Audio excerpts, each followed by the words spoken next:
All of that said, welcome to Cocoon House, and thank you for being here. My name is Joe Alonzo, you see him pronouns, and I'm the CEO here at the organization. And before we get started in our discussion tonight, we want to acknowledge this land that we are occupying tonight. And so we acknowledge that the original inhabitants of this area, the Snohomish people and their successors, the two other tribes, since time immemorial, they've hunted, fished, gathered, and taken care of these lands. We respect their sovereignty, their right to self-determination, and honor their sacred spiritual connection with the land and the water. We will strive to be honest about our past mistakes and bring about a future that includes their people, stories, and voices to form a more just and equitable society. So tonight we're here for a conversation on youth homelessness, in particular student homelessness, something that many of us probably know a lot about. We at Cocoon House find that there tends to be a lot of kind of misunderstanding about why young people are homeless or about the magnitude of what youth homelessness looks like.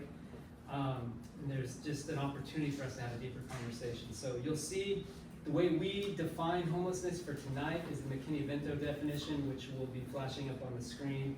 But it's essentially meaning any individual that lacks fixed, regular, and adequate nighttime residence, right? So it's pretty broad definitions, a little bit more broad than the HUD definitions, if you're familiar. However, very, very important for young people.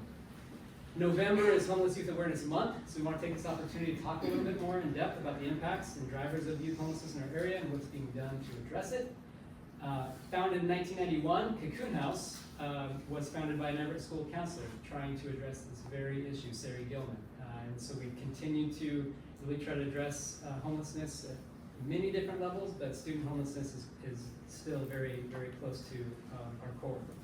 Our mission today is to partner with young people, families, and the community to break the cycle of homelessness through outreach, housing, prevention, education, and employment. And there's a few key words in that mission I'd like to draw attention to as they relate to tonight. Partner, community, and education. Those are core to our work, and it requires all of those in collaboration. We at Cocoon House rely on partnerships to do our work, and not just the folks you'll hear from this evening. We rely on our educational partners, Everett Public Schools, Everett Community College, but we also rely heavily on our local state, county, federal partners, our tribal partnerships, behavioral health partnerships, juvenile justice, individuals with lived experience, medical, the list goes on and on. So this really does, it takes a whole community. We've all heard that saying, right? It takes a community. Just over, well, data, and we'll talk more on the panel, over 7% of students in the Everett Public Schools are experiencing homelessness. That equates to, my data says 1,300 young people this year. I think Amy might correct me with some higher numbers than that. So it really does involve all of the community to address the impacts of homelessness. So we'll hear from some members of the Cocoon House team, sorry I'm talking so long, about some of the myths and complexities about student homelessness. We'll hear from a panel of local experts moderated by Snohomish County Councilmember Megan Dunn, thank you Megan, who will discuss unique experiences in addressing student homelessness from their vantage point. So as members of the community, we look forward to your questions and input, and really want to invite a deeper discussion, deeper understanding of these topics. We just simply cannot be numb to the fact that there are young people in our community that are unsheltered and unhoused at any given time. After we conclude, we're just going to ask that you get involved. That can be, backing affordable housing initiatives. We know we have a lot of challenge with that in our community here. Participating in neighborhood groups, building communities, supporting local nonprofit organizations. All of those things are kind of the call to action we hope that you'll hear tonight. And now we'll get started. So I'd like to invite up here Victoria Carroll, our Director of Young Adult Housing, to start some warm-up activities on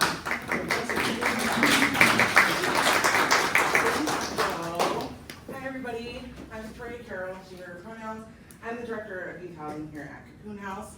We kind of wanted to kick things off to have somewhat of an interactive activity that kind of represents our 8-bed shelter out at East and how no one youth journey is the same. Youth come to us from all different walks of life, all different situations. And so we have 8 different scenarios. We have people that have cards out in the audience. They're just gonna kind of read those, and what I ask is that you keep those scenarios in mind as we're kind of going through this forum and how they relate to our panel and any questions that you may have. I will just be standing here and not reading them to you. So let's start with Karen in the back. All right. Thank you. This is, y'all can hear me? Okay, cool. A youth has recently come out to their family as being a trans female. Her parents are concerned about the other children in the home and want this youth out of the home unless she stops pretending to be a girl. While the youth wants to live at home with her siblings, she leaves home after starting to have suicidal thoughts. Because of leaving home, the youth also has trouble getting themselves to school. Thank you, Claire. Again, like I said, so many different reasons why youth come into our shelters, sometimes things that you might not be thinking about. All of these scenarios are going to fit that. Who else has another? Okay.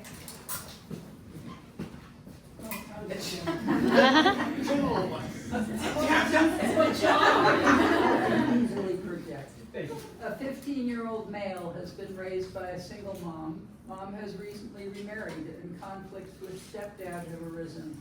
The youth resents the stepdad who has taken on the role of head of household and is suddenly telling the youth what to do. The conflicts have spilled over into the parents' relationship as well. The situation is not sustainable for anyone in the home. Thank you. Family conflict. One of the other situations that we come across often. Who else has a card? Okay. The youth's family was evicted due to non-payment for rent. Mom has been working full-time, but still cannot afford a 2-bedroom apartment. A family friend has offered to help, but the space is limited and they can only take mom and her 3-year-old child. The 16-year-old youth has no place to go. And another reason people think, okay, that youth now has to be out on their own. Maybe they're having to look for work, or when we're talking about the school-age youth, what does that mean? Having to move from place to place, like that definitely affects their stability and getting youth into the schools. Well, A 14-year-old has been having ongoing problems at home. He has 4 siblings, and his parents don't have the capacity to manage his behavior. They resorted to kicking him out because they feel that he's endangering his siblings by using marijuana. While he was kicked out, the youth was arrested for trespassing and vehicle traveling. He reports that he was trying to find money for something to eat.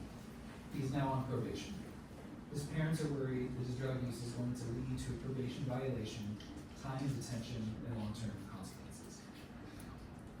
and then now we have a youth who has housing instability and now is a part of the juvenile justice system. So that adds so many other different layers to getting into school, staying in school. Who else has a card? Okay. A 16-year-old youth comes to the shelter. He says he's been staying at his mom's apartment alone. His mom has a substance use disorder and often disappears for days. This time, she's been gone for almost a month, and the youth can't get a hold of her. He has run out of food and can't pay the rent that is due in a few days. He hasn't been going to school out of fear that someone will find out about his situation. And we see this often. Youth don't want to get anybody in trouble. Maybe they come from a family where systems hasn't always been on their side.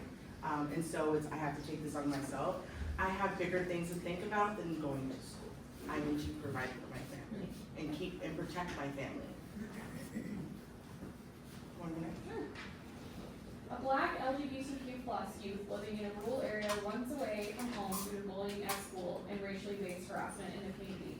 He's been living on the streets in Everett, saying he prefers this to the constant barrage of discrimination. His adoptive parents would allow him home, but he feels that his mental health would suffer too much. He's tired of being the gay Black kid in his small town. The youth will turn 18 next month. Since he now lives on the streets in Everett, he has not been attending school. And another scenario that we do see often as well. School isn't a safe place for everybody. And so that's also something to keep in mind. A youth family recently lost their housing, and the youth, his siblings, and his dad are all sleeping in a car. The youth is trying to remain engaged in school, but the family's homelessness is having a big impact. Besides the stress of trying to live out of a car, having to move the car to a new area every day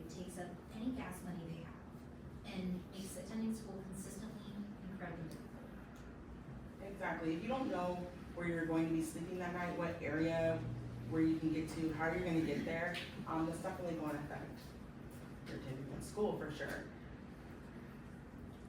Is that all? There should be one Is there one more? Somebody hiding? Okay.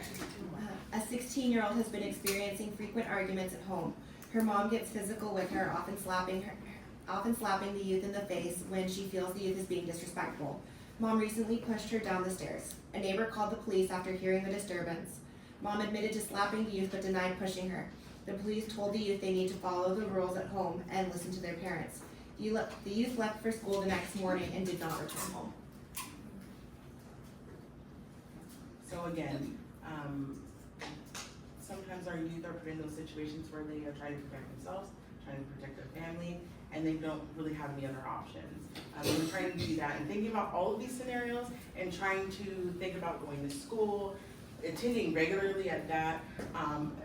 These are all such huge barriers for the youth that we serve and see every single day. So, like I said, as we go through the forum, just kind of keep in mind the scenarios that we've been talking about, and hopefully we'll be able to answer some more questions, like more in-depth questions that you have as it relates to these 8 different scenarios.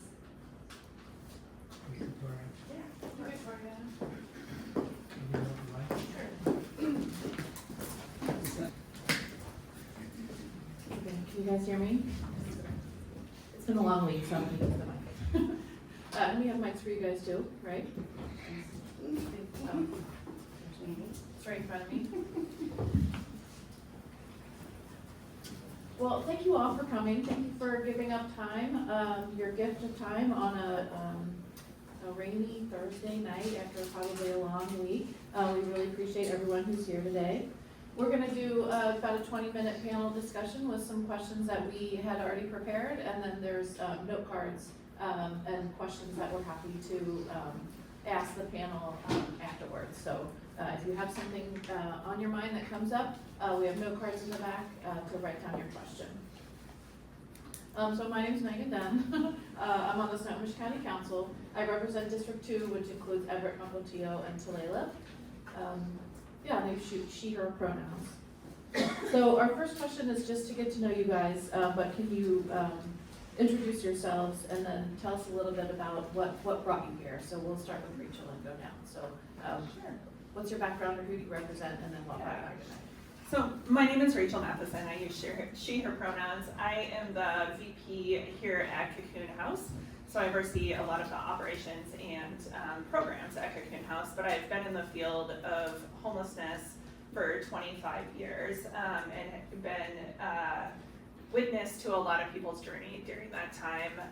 My why for being here in this work is just being really taught early on how important it is to have a safe place to call home.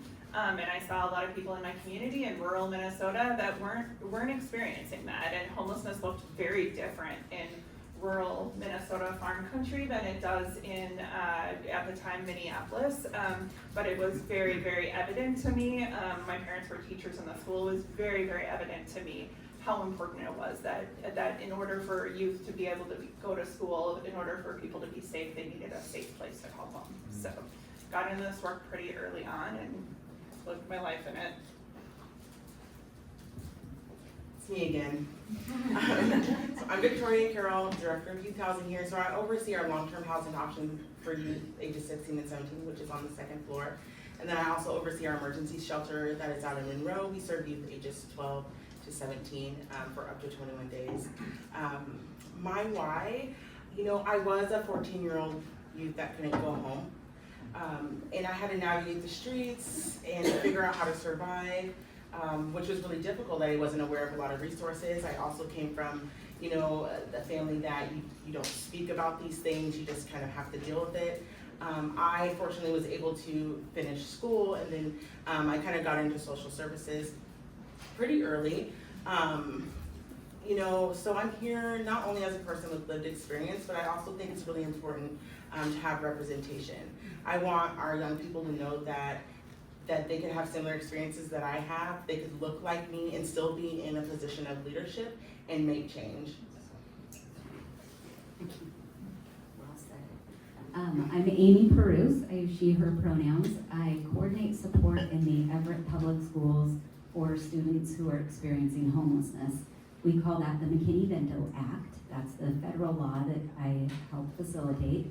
I got into this work on a weird journey, but I will say I do also have lived experience. I moved out of my parents' home at 15.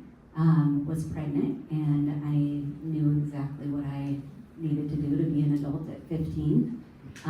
So at 15, I was out on my own, had my first baby just after I turned 16, had my second baby just a little bit before turning 18, and was married at that point. Like I said, I knew it all. Surprised that didn't work out. But over the course of raising my 3 children then, and being a single mom, I experienced homelessness off and on throughout their lives. I worked in the school districts. I started out in the Edmonds School District, working in the alternative school there, and was there for a few years and never heard about the McKinney-Vento Act. So principals that I worked with, they knew that I was struggling, they knew that I would have qualified. This act has been around since 1987, and nobody ever told me about it. It was very difficult. So I do have a longer story, but I'll make it short. Ended up having a little bit of time at the Everett Housing Authority where I worked for about a year, and then got kind of into the juvenile detention field with the education world, and then got recruited into this position working to support homeless students. And I can tell you the journey has prepared me for it. It's a wonderful thing. So I'm passionate about it. I really want people to know that this support exists. It can really change people's lives. And I will let this one talk because I think it's changed his. Hi, equally. I'm Charles Atkins. I'm a proud and old member of the Iraq Tribe of Plano, California.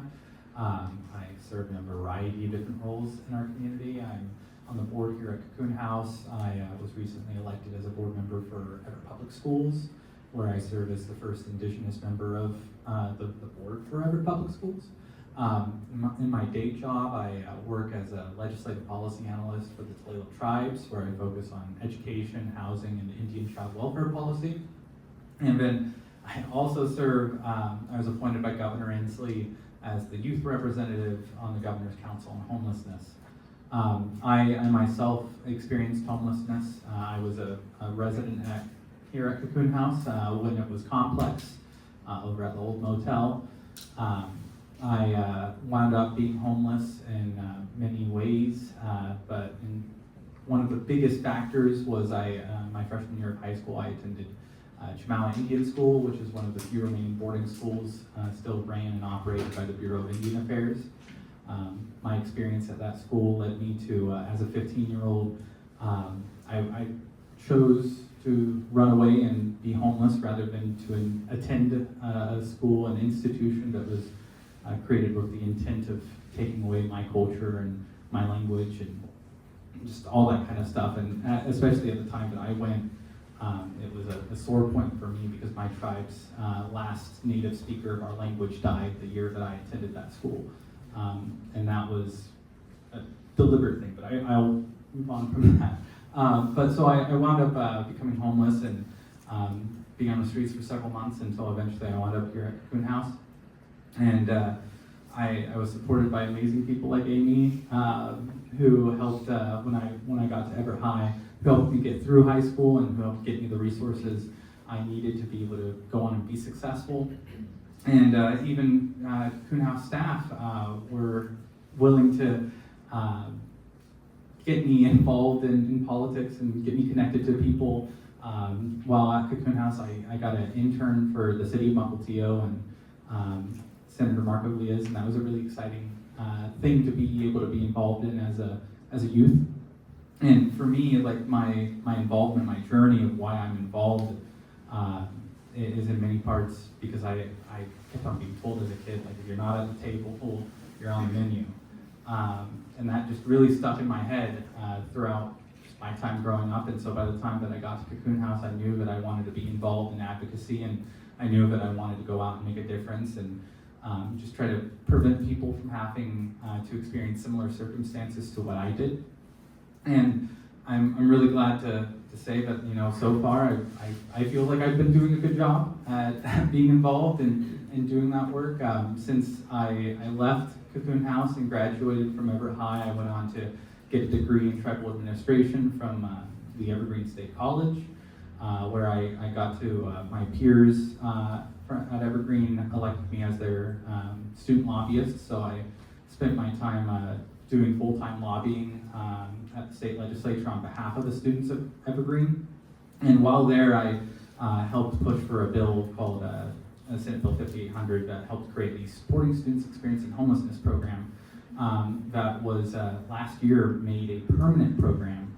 And it was in many ways just trying to emulate the same kind of supports that I received from Amy and the Kids in Transitions program at Everett Public Schools, but emulating those supports in a college setting, just because when I got to college, I felt very unsupported, and I just didn't, you know, there's a lot of assumptions that are made about the types of kids that go to college. You know, they assume you have a family, they assume that you already have new clothes and you have a laptop and all those sorts of things. And for me, I really struggled that first year. And so anyways, this was meant to remedy that, and I feel like I'm talking too much now, but just overall, I really want to make a difference, and that's why I'm here. Thank you, Charles. Thank you, panel. Charles, if you don't think you're doing enough, I mean, you probably have a longer resume than every person in this room with all the boards and commissions you're on, so please feel like you are doing enough. Well, quickly, my why is just addressing misconceptions. I think it's really important to elevate this conversation and use my privilege to elevate the conversation. And I also met with Marilyn a couple months ago, and she said we need to be having this discussion so people understand the causes of homelessness for our youth especially, and just wanted to elevate that discussion in the community. So thank you, Marilyn, for inspiring us to be here today. And I like making work for other people, so I was like, let's do this. Somebody bring cookies. Rachel, we heard a little bit about some of the scenarios. Can you talk about the various reasons that a young person experiences homelessness? Yeah, I think this is one that is really relevant in my life, in that I've been in this field for a long time. I worked in my first role with a youth shelter was 23 years ago. And it was only last week that one of my friends asked me why youth become homeless, and said, no, there's not youth sleeping on our park benches. The foster care system steps in and takes care of them. And so there was still a lot of confusion, even in the people closest to me, about why a young person might be sleeping on a park bench, and even the understanding that there are young people sleeping on a park bench. A lot of our young people are sleeping doubled up in other people's homes. A lot of times it's wherever they can find a place to stay. And a lot of times those places are not safe for them to stay. So there are a ton of reasons that young people become homeless. We really work with youth ages 12 to 24, but for the purposes of tonight, we're really focused on those school-aged youth, so 12 to 18, oftentimes 18, 19, while they're attending school. The reasons that we most see youth experiencing homelessness, the number one is conflict in the family. I think the belief oftentimes is when there's conflict in the family, like parents kick out their youth, or youth run away, or parents are too strict, or parents are bad. And none of those and all of those, sometimes can be true, right? There's a ton of reasons that there's conflict in home. Everything from mental health of parents or young person, everything from substance use of parents or young person, everything from, you heard a lot of it in the scenarios, like youth has always been like mom's helper, head of household, and suddenly there's a new step-parent coming into the home. I say that as a step-parent. I love step-parents. But oftentimes, that's really jarring for a young person who has really been helping make decisions, helping really keep the house moving. All of those kind of things can cause youth homelessness from occurring. One area of disproportionality within family conflict, I'm going to bring it up, is LGBTQ young people. About 30 to 40% of young people experiencing homelessness identify as LGBTQ. That is not the percentage in general population of young people who are LGBTQ. So clearly there's a correlation between the two. The reason that we most hear is that young people are either getting kicked out of their home or told they can only stay if they don't live out their true identity. And it's really important that we're in those situations to embrace those young people and however they're showing up to us each day. So in our youth housing programs, so our second floor and out in Monroe, it's 40 to 50% of our young people we're seeing within the last year are LGBTQ. So that's an area of family conflict that's really real in our work and really important for us to talk about.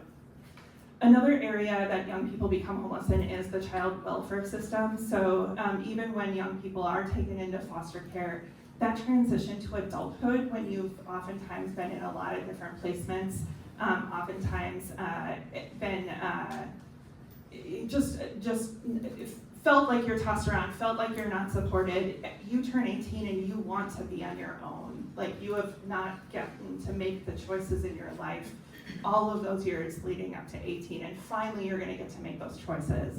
But I don't know about you, but I'm not like Amy. I wasn't ready at 18 to be able to start. Sadly, I think I have a percentage written down. 12 to 36% of youth who age out of foster care become homeless. That's a pretty significant portion. We're working really hard with the foster care system to help bridge that, but it still is a significant percentage and one that we should talk about. And then the third area that we have to talk about when we talk about youth homelessness is poverty. That poverty, families not being able to afford everyday bills, causes conflict in the home. I don't know about you all, but it has caused conflict in my home over the years. It's really important that we understand that economic reasons are one of the reasons youth become homeless. We have families where there's 3 kids and a parent. They can't afford anything but a 1-bedroom or a 2-bedroom. Parent keeps the 2 youngers with them, and the teenager's on their own now. Or we see youth living in cars with their families, but then they're not able to make it to school, and so then they end up in shelter, and we work with them in getting a stable place to stay. So the economic reasons are real, and we're seeing them every day in our community. Last thing, disproportionality of BIPOC individuals, Black, Indigenous, people of color, is real in our system, just like it is real in homelessness in general, and unless we're fighting the racism that occurs in our community, that's going to continue happening. So I will pass it back to you. Yeah, thank you. Thank you for sharing some of the disproportionalities in youth homelessness.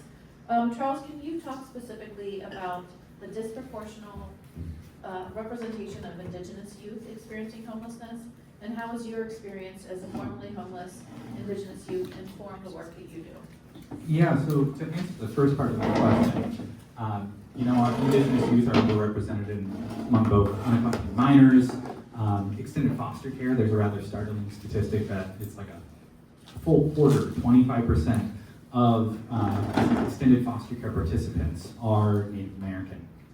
And we also see this when it comes to just other involvement with the child welfare system, the juvenile justice system, and a large part of this, of course, is poverty, but it's also racism, that we as a country have a very long history of taking Native and tribal kids out of the home. And even with my own experiences, I'm the eldest of 7, and I got out of the home, and a lot of my siblings are still in a very abusive environment.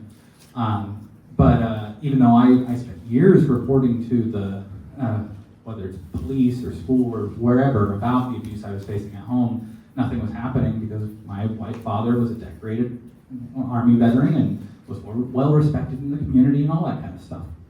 But it wasn't until I got my mother, who was suffering from alcoholism, into rehab, and she was away from the home, but finally DCYF takes notice and cares. And then they take the kids out of the home due to neglect, which is just an insane thing for me when I had gone through my own experiences where my father was taken away in handcuffs because of what he did to me. And I share this story because even these disproportionalities that we see in these statistics, they happen because people make assumptions about parents and about the kids themselves. And the assumption that DCYF social workers were apparently making about my family was at the moment that the alcoholic Indian was no longer in the home, that, oh, now suddenly that's a problem and we have to address it. But not caring at all about physical abuse because, well, that's just the way you raise kids or whatever. Anyways, I think a lot of that disproportionality too is just people not understanding. Sorry, I lost my train of thought. Sorry. Anyways, to the second part of the question, how does all this inform my work?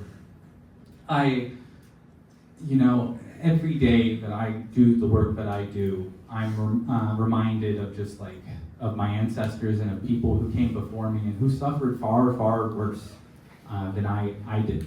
Of course, a large part of that comes from going to Chemawa, the boarding school I went to. Several generations of my family had gone to that school, and the school that they attended was far, far worse than what I experienced, even though that was bad. And I think too of the supports that I got when I was homeless and getting through high school and college, and I was at this crossroads of identity of being tribal, being an unaccompanied minor, and being the son of a veteran. And that meant when I did eventually go into college that I was able to access a bunch of different resources and was able to get the supports that I needed. But I really keep in mind that not everyone is that lucky. And that was a big part of why I did the work that I did, was the Supporting Students Experiencing Homelessness program. But even with the work that I do now for Tulalip and Everett Public Schools, I just want to make sure the kids don't have to go through these same problems, and just knowing that if I was missing just one part of my identity, that I would have really struggled to get through high school and to get through college. I hope that answers the question. Thank you, yes. Victoria, what are some of the systemic barriers that you're encountering when you're trying to connect youth with services, and are these based in misunderstandings? I mean, there's so many. I mean, we're talking about youth experiencing homelessness. That in itself speaks volumes. When we are doing intakes at our shelter or intakes on the second floor, a lot of our youth have been at too many different placements before they get to us. I think we had a 16-year-old not too long ago that had 41 placements before they got to us. So let's just think about that. 41, you're 16 years old. School is not what they're thinking about at this point. It's where am I gonna go to next? How are these people gonna treat me wherever I am at? Where is my family? I have to start over. And so it's really difficult when they get to us. Also, there's not people in their lives that have held that expectation of school. It's survival, right? School is a second. It's how am I gonna eat? How am I gonna be warm tonight? So by the time that they get to us, we're like, yeah, school. And they're like, yeah, I don't trust you, right? I don't trust you. And maybe they don't have the clothes to go to that school. Maybe they don't want to answer all those questions as to why they are in a shelter. That's embarrassing for some of them. Some of them are discriminated against because of that. They don't feel safe at school. They don't feel safe at home. And then here we have this shelter with a bunch of strangers. They know nothing about us, and we're asking them really invasive questions because we have to. We have programs set in place because, those are also governed by the people that give us the money to even do this. So there's things that we have to do. It's really difficult to be encouraging to a young person that has lost everything, to a person that maybe is even their first time in shelter and not their 41st placement. The first time, what does this mean? How does this all work? somebody that's moved from place to place multiple times and had to restart. We face all of those challenges daily with all of our youth that kind of come into our programs, whether that's, and at the shelter, we have only up to 21 days. And up to 21 days, we're supposed to get this youth story, ask them all these questions, get them set up to all these resources, make them go to school every single day. In 21 days, 21 days, we're supposed to make that happen. And sometimes we do, and a lot of times we don't. All we can do is try to connect them to those resources and work really closely with the schools. Transportation is often a barrier as well. Luckily, we do have McKinney-Vento that helps us with that and allows our youth to stay in the school, if they were in school, like in the district that they were at. And sometimes that takes a couple of days. So I think all of those things factor into not only youth getting to school, but then staying in school as well. We do sometimes see youth, like I said, they'll come into the shelter and they're like, okay, yeah, this is great. And like, what's next? Am I going to be kicked out? Is somebody going to take me away? How am I going to get money? I don't need to go to school today. I need to go to get money. I need to survive out here because I don't trust you, and all the other systems have failed me. So we're really working against so many different barriers to even get them signed up. Even without those barriers, it's hard to get kids to school. Right, I'm like, it's hard to get them, and then now you don't know where you're sleeping, you don't have, clean clothes, so. Thank you, Amy. I love the connection that you have with Charles too. So can you tell us a little bit more about the prevalence of homelessness in the school district? Sure. So there's a lot of slides with data up here that are going around, and you've probably had a chance to look at them. When we're talking about school districts and homelessness, we're really using that McKinney-Vento definition, and we talked about it earlier that the primary definition is that the youth is lacking a fixed, regular, and adequate nighttime residence. That can be really, really hard for a school district support person to try to figure out. So the reality is that these youth a lot of times are going around from different situation to situation. So we will qualify students who are living in hotels or motels, shelters, doubled up, couch surfing, maybe living in places that aren't really meant for long-term human habitation. Could be, I've had kids living in storage sheds, tents, trailers, cars, boats. We have a nice marina down here, so that happens sometimes. But even, they could be living in an RV, because that's moving around from place to place. So I often have people say, that doesn't really seem homeless to me. So remembering that McKinney-Vento uses a more inclusive definition is really important, and it also includes students who are coming out of those situations because they're eligible through the end of that school year that they move into stable housing. So sometimes I get people calling and saying like, I think you guys made a mistake. This person's definitely in a stable housing situation. And of course, I can't share that information with you, but I will say thank you for informing me and giving me that piece of information. But know that they can qualify for lots of different reasons. Also, inadequate housing. So if you have pests or you have black mold, that can be a reason. So you could actually be a homeowner, and that student might be in a situation where it qualifies. Nationwide, there's over 1.2 million children who met this definition in the 2021 school year. That's the most recent data that's gone live. We can assume that's under-identified because that was at a time during remote learning, and we missed a lot of kids during that time because we really didn't know where they were. Washington State, there was a nice infographic, if you see it up here, reported over 41,040 eligible students, and that was in October of last school year. So that's about 3.7% of the total student population in Washington State. Snohomish County typically has about 4,000, a little bit over, that are identified, but remember that doesn't include younger children who might not be enrolled in school yet, or kids who have never enrolled in school. So like Victoria was saying, many of our students have not re-engaged in school, and they wouldn't be counted in this number. Also, Last year, the number up here is from October. It's an October count that we're looking at with that graph across the school districts. By the end of the school year in Everett, we identified 1,571 students who qualified for this support. So there's a lot of kids that qualify, and really we can assume that a lot of those are slipping through the cracks and we're not seeing them because there's some shame and some stigma attached to it.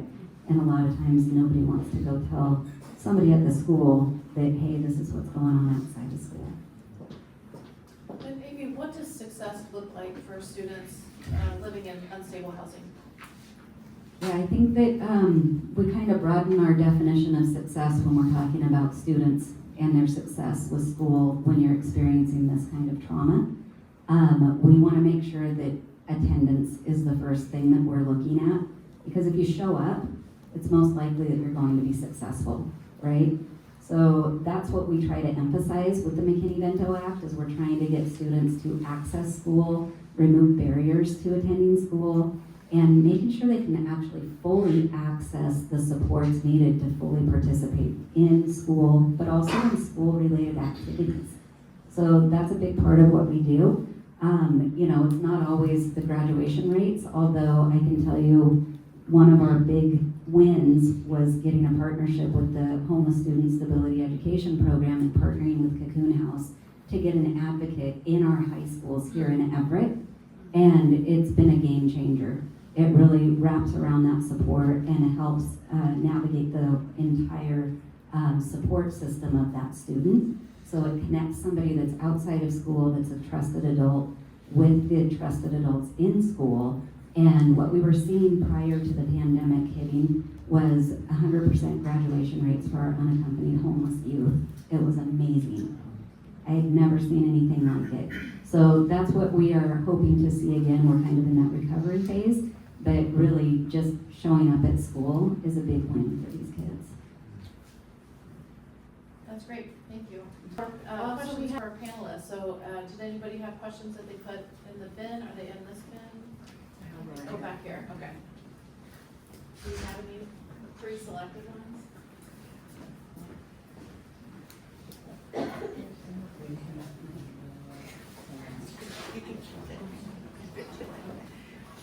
And then if you want to ask a specific panelist a question, if you can put it on the card, that's great. But one question we have is, how can schools equitably increase involvement with outside agencies to help our students experiencing homelessness? I don't know, whoever wants to start with that. Maybe Amy. Actually that's something I'm really passionate about. So some of you in this room I've seen at our regional meetings. And what we've done in Snohomish County is pulled together all of the McKinney-Vento liaisons, foster care liaisons for the school districts, but we've also invited all of the community partners to come to the table. And what happens with this is we start streamlining some of our processes. So that was the whole goal, but then also having those support people that are outside of the school districts, because the school district can only do so much. I mean, we're pretty limited with what we can do.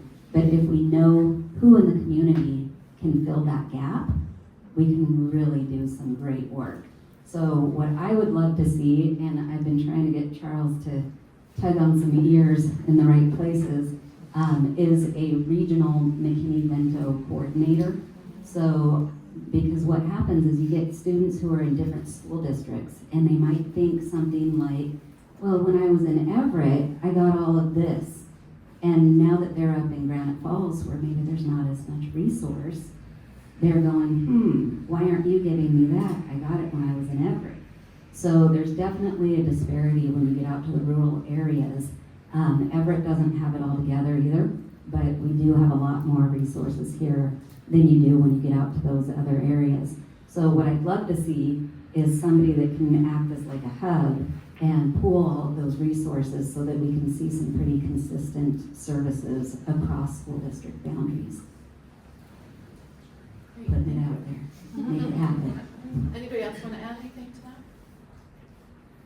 I have a related question. You had one chart up that showed how many students in all the different cities. Yep. And I wonder how that compares to population. Oh, Like yeah, how they're distributed. in the school, Yeah.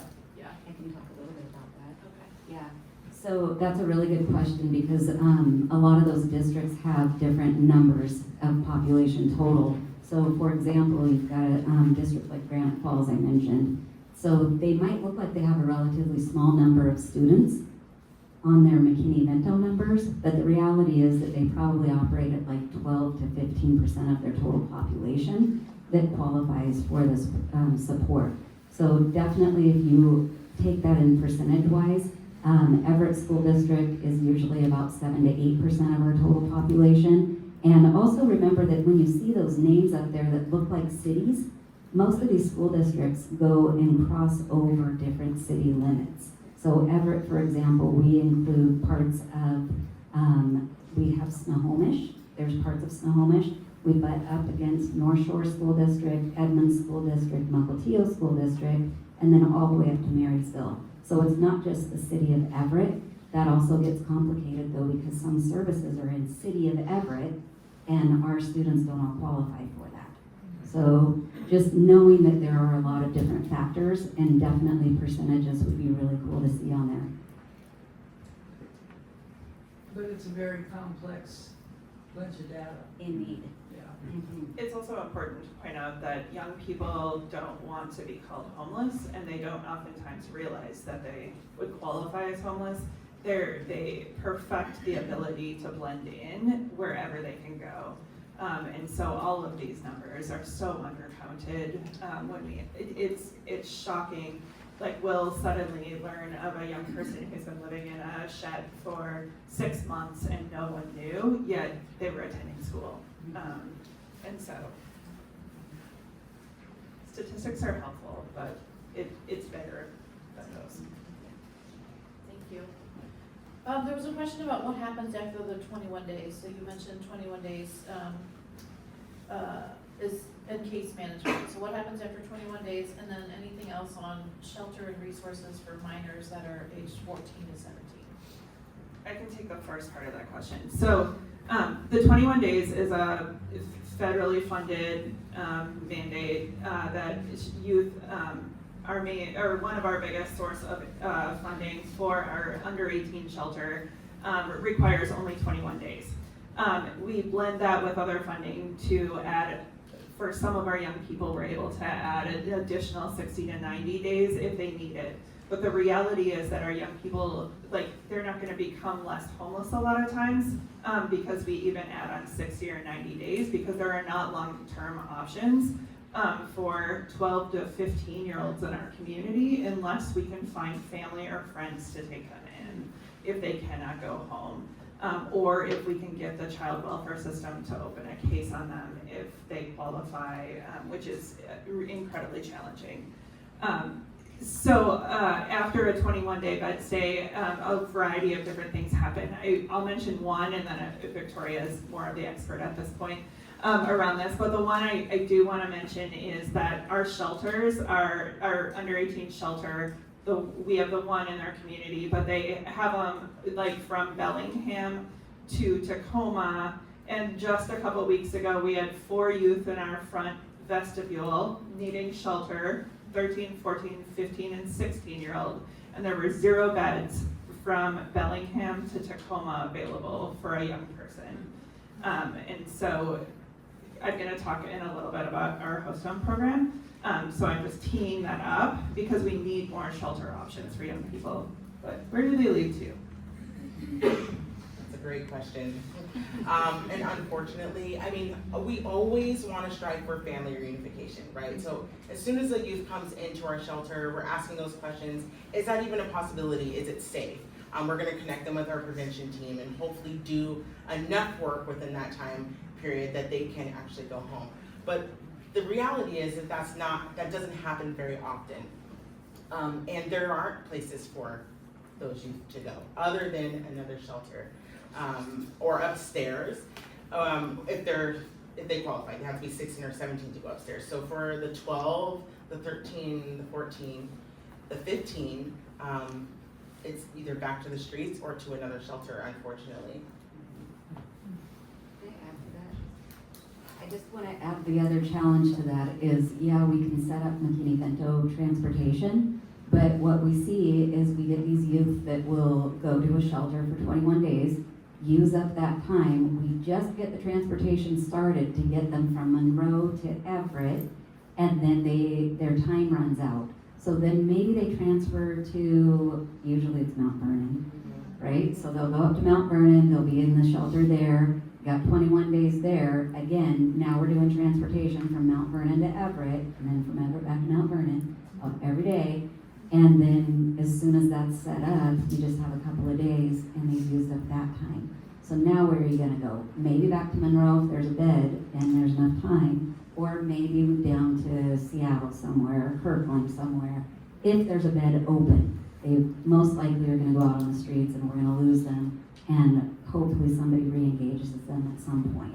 But that's the reality of what we're seeing with that disconnect with our youth shelter options. So just wanted to put that out there. Yeah, no, it's true. And Rachel had mentioned the siblings that were, kind of just dropped off here. They were riding the bus from here to Federal Way, and sleeping on For the 2 bus months. for 2 months, until they were brought to us here. So We do, I feel like it's important to mention, we do see a lot of success as well. So our young people's situations can self-resolve. They can find family, friends who are willing to take them in for longer.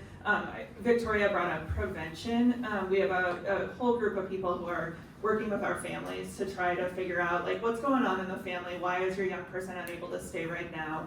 What can we do to support a family in order to get that young person back home, or even ideally before the young person ever is on the streets? We'd rather prevent that from happening. So that's an important service that we're able to provide, is like that in-home support for families before their young person leaves the home as well.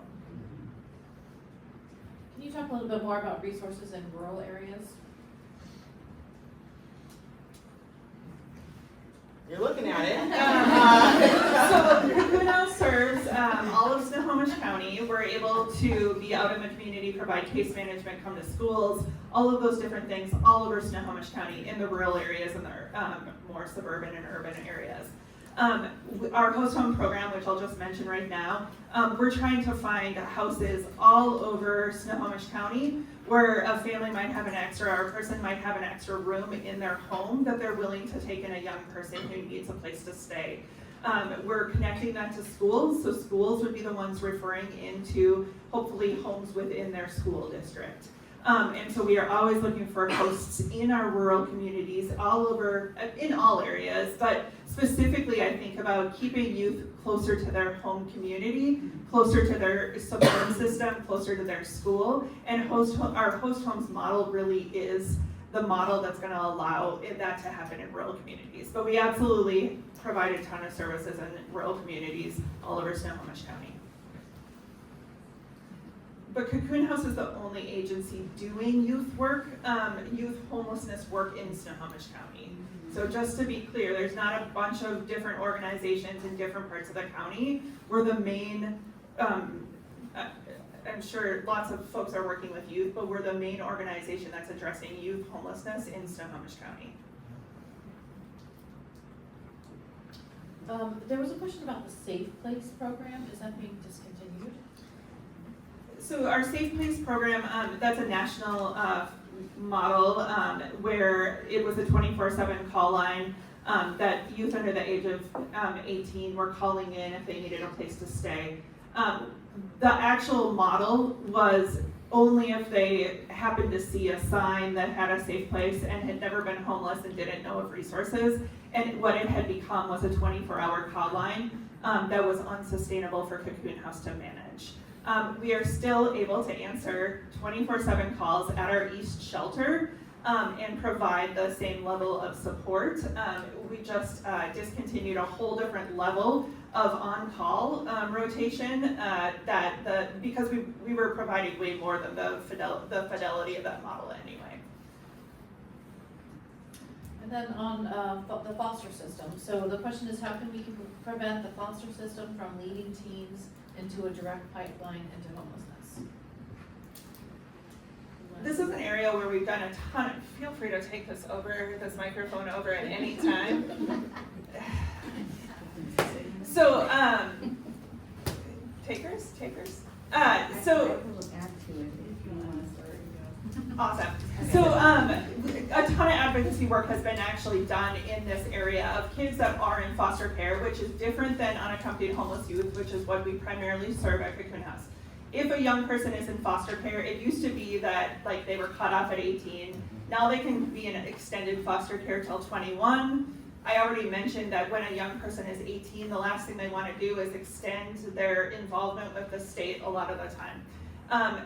We got the policies changed through advocacy where now they can leave foster care and still re-enroll in extended foster care. Extended foster care actually provides them money towards housing every single month until they're 21. And so we have made improvements in this area, but the truth is that a ton of our young people that are coming from foster care have had 20 placements before they get to us, 10 placements, tons of trauma, generational trauma, loss of identity, loss of community, loss of family. The level of trauma that our young person that have been in teenager and foster care are going through is so significant that the sad truth is a lot of folks are not prepared at 21 to be on their own when at 18 they had seen that much transition and trauma in their lives. So the other thing that we can point out is that there was a law change with the Every Student Succeeds Act, which passed back in 2015, and then it was implemented in 2016 with the foster care education program.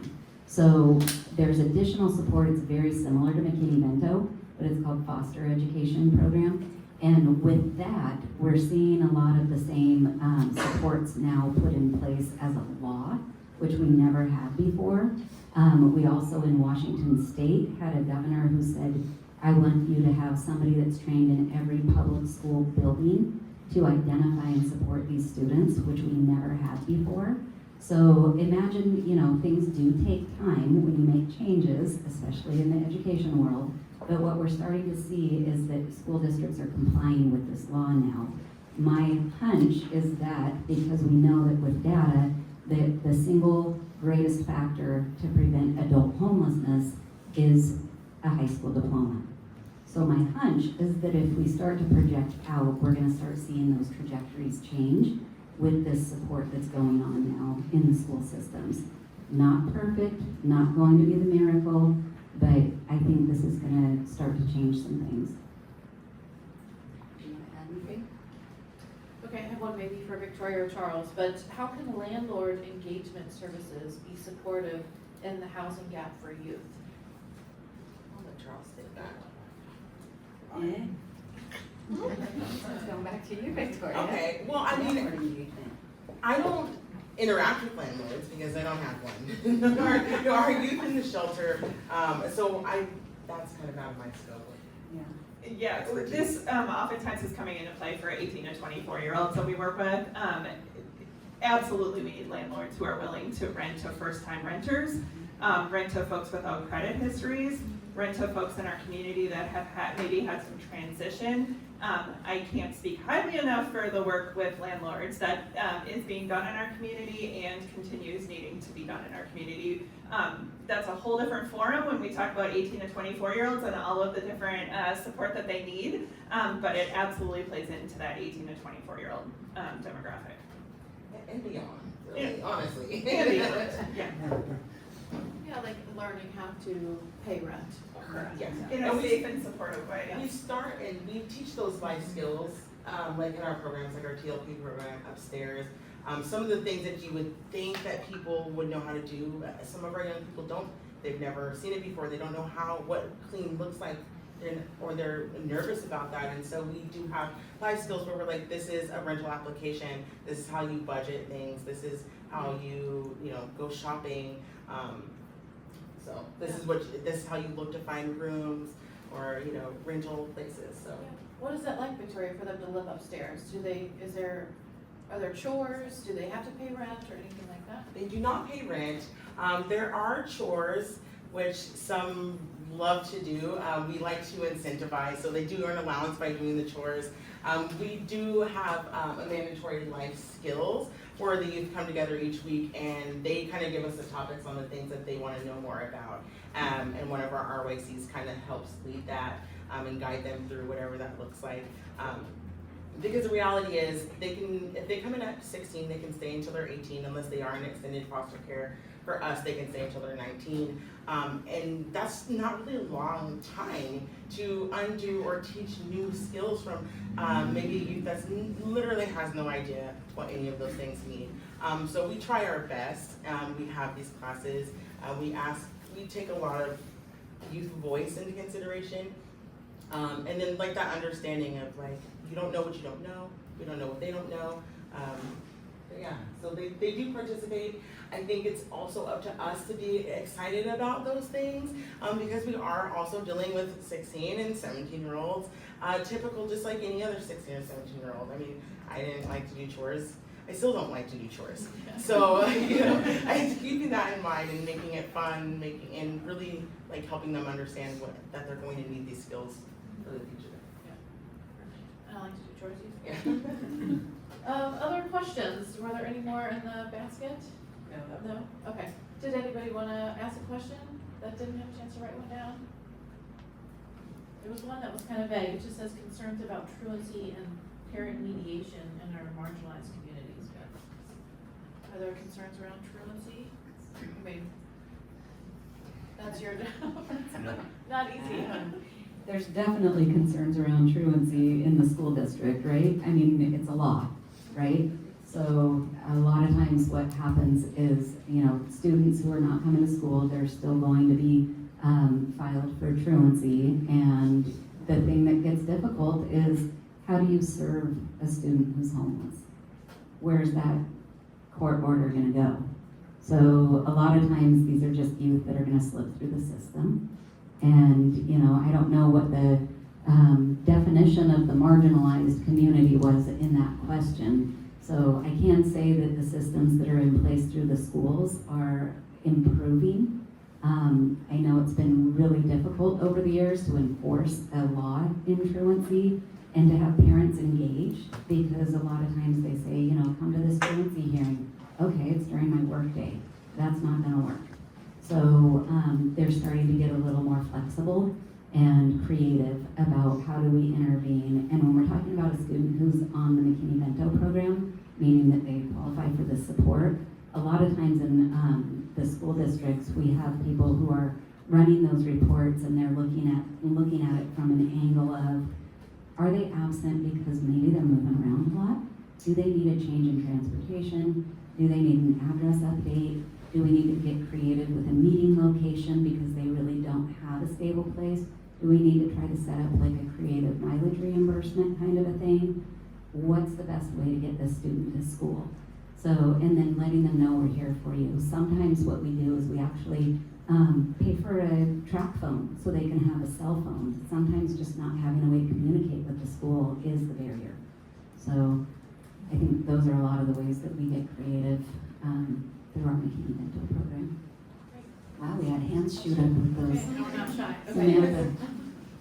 I actually have a question sort of about post-secondary education and training for apprenticeships. I know the focus here is on just getting through K through 12, but how, do you have a sense of how those programs can change to meet the students, the clients who are serving right now where they're at? So how can post-secondary apprenticeship programs For training. or trainings help serve students that you're seeing now? Yeah. So I think that there's kind of two parts to this. First, making sure that any student or anyone that is interested in pursuing an apprenticeship program has the financial resources to be able to afford the gear, afford the protective equipment, afford the transportation, certification fees, all that kind of stuff.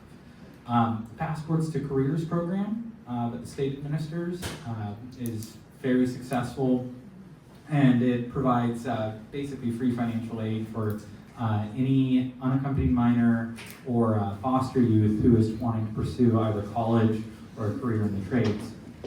Part of the problem with this program, though, is that it doesn't have enough funds. Right now, there's currently a push at the legislative level to try to make sure that the funds for the Passports to Careers program are what would be called forecasted. And so then every year the state budget would look and try to figure out, okay, how many youth are actually taking advantage of this and funded accordingly. But right now it's just a straight dollar, a fixed dollar amount. But and I think there's a second part of it of how do we at the secondary level, at the high school level, how do we make sure that high school counselors especially are helping make youth aware of these opportunities? You know, there's a lot of our high school counselors, like they'll be people that will have gone through college and they'll have a kind of an idea of success in their minds for youth. And they'll try to tell youth to go down that very same line of success. But for me, at least, when I look at, like, we have, what, a 95% graduation rate? In Everett, yeah. Yeah, in Everett. So 95% in Everett. But for me, I'm concerned about that 5% that aren't graduating. And how do we connect them with opportunities where they may not need a high school diploma? One of those, for example, that I've been really championing is the Sailors Union. You can go off and become a sailor. You do not need a high school diploma to become a sailor. You just need to go and take a couple week-long program down in Edmonds for safety. And then you're certified to go on the high seas, and I think starting salaries around like $10,000, $12,000 a month. Now granted, you're on a boat in the middle of nowhere for 6 months at a time. So, and like you're technically on call the entire 6 months, so that large salary isn't that large when you look at it on a per hour rate. But I mean, the actual like tasks that you're performing are not terribly complicated. I mean, you're tying ropes, you're painting the hull, I mean, just fairly simple stuff. And I think that if kids knew about this kind of opportunity, that they could go explore the world and they could have like half of the year where they don't have to work, and that they can set their own schedule. I mean, you're not, when you're doing these kinds of, being a sailor on a freight ship, you're not going out every single like month out on a ship. They don't tell you when to go. You let them know, oh, I want to go on a voyage over the summer, so let's find me an appropriate ship to go on. Anyways, my point of sharing all this is that like that's the kind of opportunity that we need to make sure that kids are aware of, and that kids know that like they don't have to go through the same kind of college trajectory that may have been told to them it should be their way to their path to success. Because for a lot of kids, they don't think of themselves as college bound, and they may not be able or be willing to deal with just academia or academic BS. Frankly, like I was certainly one of those kids. I mean, I went to the Evergreen State College where there's no grades, no mandatory classes, all that kind of stuff, because I didn't want to deal with regular academia anymore. And so I think a lot of it is about making kids aware of these opportunities. Can I ask a follow-up question on that? Sorry. Do you know what the age, like when you're talking like high school students, are we talking like they have to be 18 to sign up for those programs, like that one specifically? It really depends on the program itself. I don't know specifics, but like I would imagine, for example, to go be an electrician, that you probably can't get started too early. But a program at the Tulalip Tribes that we've been doing is we have a vocational training center that is approaching apprenticeships through a multi-generational approach, where we're not just having the parents, but also their kids come in and learn a trade and learn an apprenticeship, or do the apprenticeship program. And part of that idea is like we want kids to be proud of their parents and be proud of the work they do, and to think to themselves, well, maybe I could go and become a carpenter when I grow up. So it depends on the specific program. For the sailors one, from my understanding, they do have to be 18 to get started on it. It is only like a 3-week-long program though, and we're working at the state level to try to make sure there are financial resources available for them. Last year, I helped write a bill that created the Native American Apprenticeship Assistance Program, which just basically provides free ride for any tribal member who wants to go and do an apprenticeship. And so just trying to advocate for those sorts of programs to be created, I think is kind of the next step for how we make sure that kids are able to access these resources, because not just does a kid who wants to do this have to figure out, well, how am I gonna pay $3,000 for this safety course? But then they're having to think about, how am I gonna afford $150 steel-toe shoes? Or where are they gonna stay that night? Or, you know, I think that's one of the huge barriers with apprentice programs and other job programs that we see, is that you might be able to do an apprentice program or a job training program, but if you don't know where you're staying that night, you're just getting that job, right? Like, you're just going to get the first job, so you can't think career, you can't think longevity of like, where do I wanna be in 5 years, 10 years, because you're just trying to get through the week. And so supporting like housing programs is actually how we get success in that secondary education field.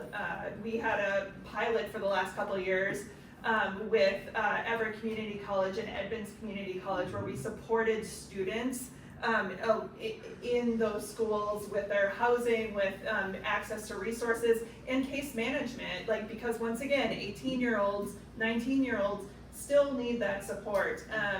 And it was incredibly successful. We're really proud of that work, and the funding went away. And so we're transitioning out of that right now, but that's a great example because we took care of the housing, and that was a partnership between the community colleges, Everett Public Schools, and Cocoon House and Housing Hope. So it was the community coming together and saying, we have young people who are experiencing homelessness or who have been in the foster care system who need academic support to be able to do secondary education. And it's not a priority for a lot of funders to make that happen.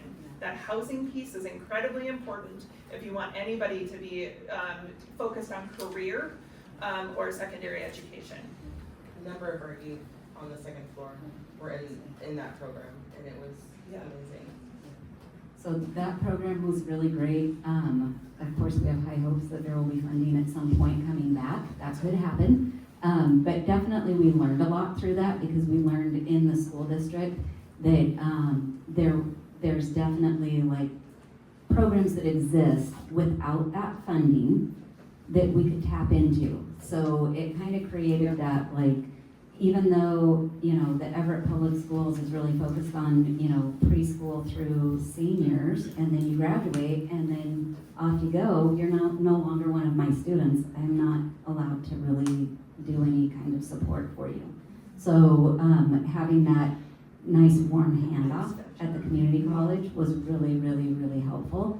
And we've learned a lot and we've networked a lot. So I think we'll be able to continue a lot of the things we learned, and hopefully that will help with the future of our youth.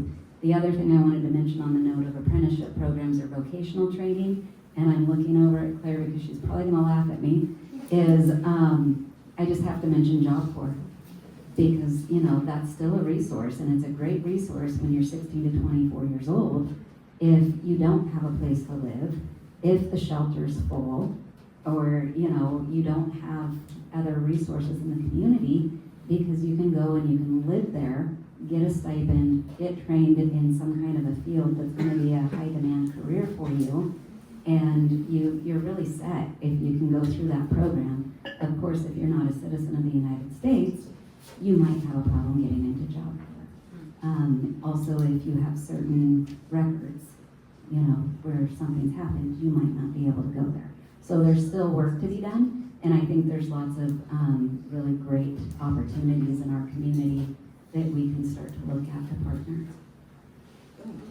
So maybe one more question, and then we're gonna end with action items and some homework for you guys for what we can do, but yes. Okay, maybe I shouldn't go. They're like heavy, weird, maybe off-topic questions. And as you guys were talking, they just kept quietly on. Well, and we'll be here afterwards. Yeah. Okay. Yeah, I'm pretty happy. I can wait. Or do you have one that you wanna? Well, I do want to know about, yes, So one specifically, on the statistics that are up there for the school districts, I noticed that Mukilteo is pretty low. But I also know that like on 128th, it's also a Mukilteo school district that is really uncounted for in a lot of things that we do, considering it is Everett, unincorporated, and Mukilteo school district. So it's like a lot of, it's just like this really weird pocket right there. Can I take So you I'm with me when I wondering- go to speak to people? Can I take you with me when I go to speak to people? Yeah, absolutely. I feel like that number, that percentage is drastically, that looks like a very inaccurate number Yes. as I live Yeah. in that area. Absolutely. And I lived there when I was 17 Yeah. and 15 on the streets, and that number, especially with that Everett number looking pretty high, I'm like, that doesn't look correct to So me. I would recommend that you start to talk to the school board in Mukilteo. Might be a good place to start. But you're absolutely right. They need to do a lot of work to train their staff on who's eligible and start to really identify eligibility. One of the things that's happened in that district is they have not had a full-time position funded to do the work like I do. So it's just about like where do you prioritize your funding, and that hasn't happened in that district. So I think that it's probably getting a little bit better. They do not have a full-time position that's doing the work that I do, that trains the staff so that they know how to identify and support this population. And that's the same in a lot of districts. They just don't have, and Everett's just been really blessed that they've put their money into this area, and it's really paid off. We're lucky to have you. So we'll start with Charles and then go down, if everybody can, we talked about school and school-age youth, so what's our homework for tonight? What are some action items to kind of break the cycle? Where do you need a community voice to help in some of the work that we're doing? Yeah, so as I kind of already mentioned with the Passports to Careers program, with the upcoming legislative session starting in January, there's some opportunities to write to your state legislators and talk about these programs. So, of course, there's the Passports to Careers program.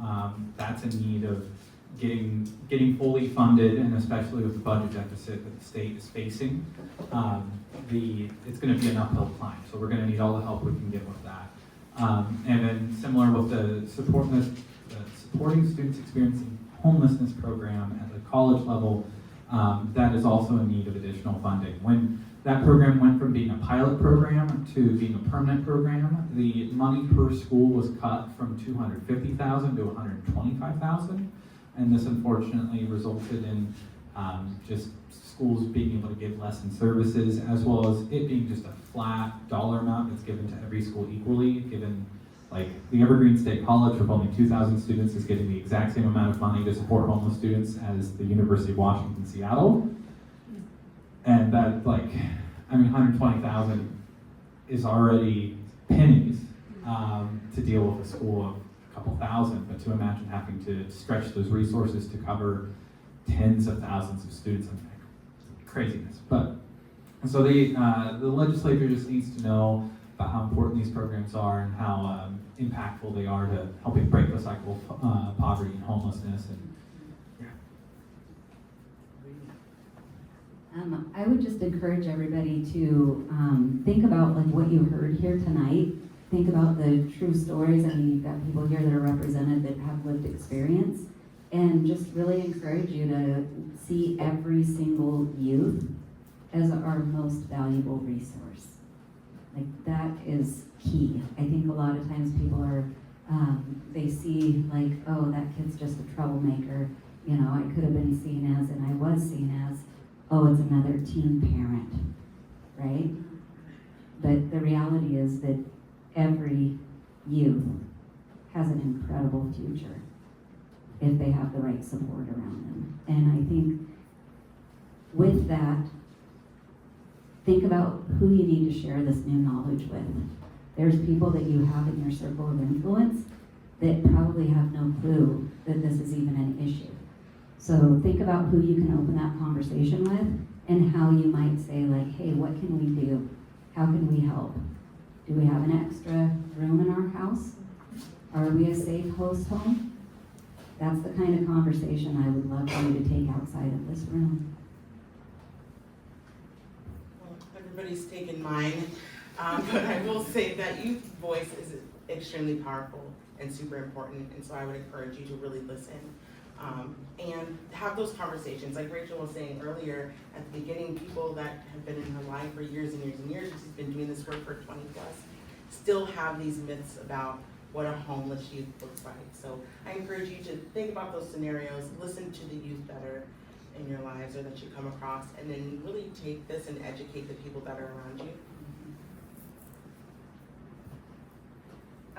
There's these sheets of paper over in the corner, and there are different ways to get involved with Cocoon House. There's a lot of ways to do advocacy and to advocate for young people in our community.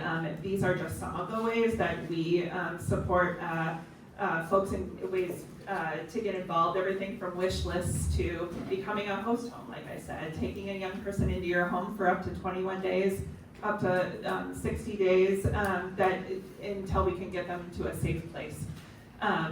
There's also volunteer opportunities, and I should never be at an event where I also don't say there's plenty of opportunities to donate. But again, talk to your neighbors, talk to your friends. I'm gonna do a better job of it because clearly I missed the mark. But you all know people in your communities. You can invite us out into your community if you have a business that you work for who could really use this information. If you have a faith community, if you have a club, or different things in the community, we're happy to come and share this information with all of you, especially if we're talking about host homes and the need for host homes in our community. We would love to come out in the community and talk to all of you. Thank you. And I would add to challenge people. So if you do hear some of the misconceptions that we talked about, especially at the beginning, those are tough conversations. But try to challenge people if you do hear that. But appreciate all the ideas that we heard today. I want to thank our panelists. Thank you guys for giving up your time tonight.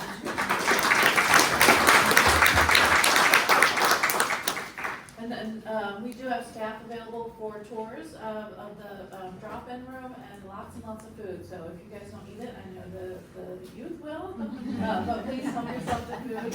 Get home safe tonight, and the panelists are also available for questions if you guys want to come and talk to them. So thank you all for coming. We really appreciate your time tonight, and thank you so much, and thank you to Cocoon House for hosting.